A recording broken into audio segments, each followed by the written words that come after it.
Bonjour, connaissez-vous la belle Hélène?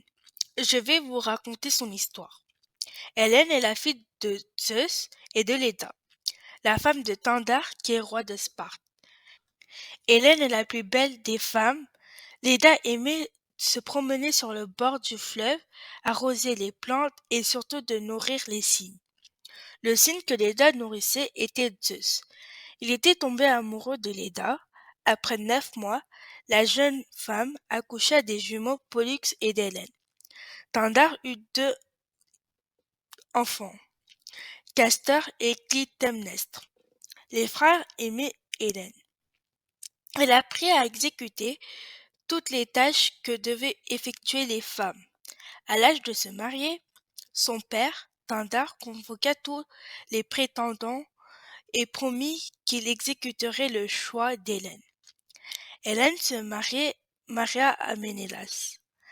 Après la mort de son père, Ménélas devint roi de Sparte et Hélène lui donna une petite fille.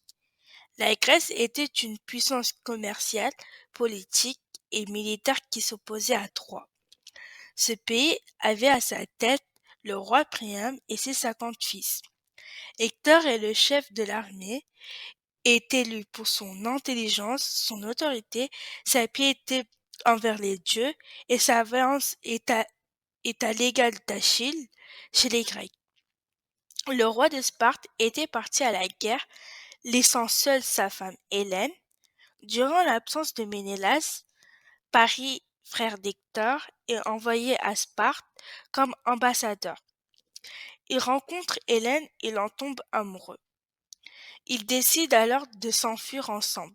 Cela va alors provoquer une guerre entre la Grèce et Troie. À la mort de Paris, on impose à Hélène d'épouser Déiphobe, son frère, mais elle ne l'aime pas. Les Troyens refusent de rendre Hélène, mais ils vont perdre la guerre. Ménélas ramène alors Hélène en Grèce, où elle reprendra son rôle d'épouse et de souveraine. J'espère que cela vous donnera envie de découvrir d'autres figures de femmes de la mythologie. Je vous invite donc à lire Les femmes de la mythologie de Françoise Rachmul. Bonjour.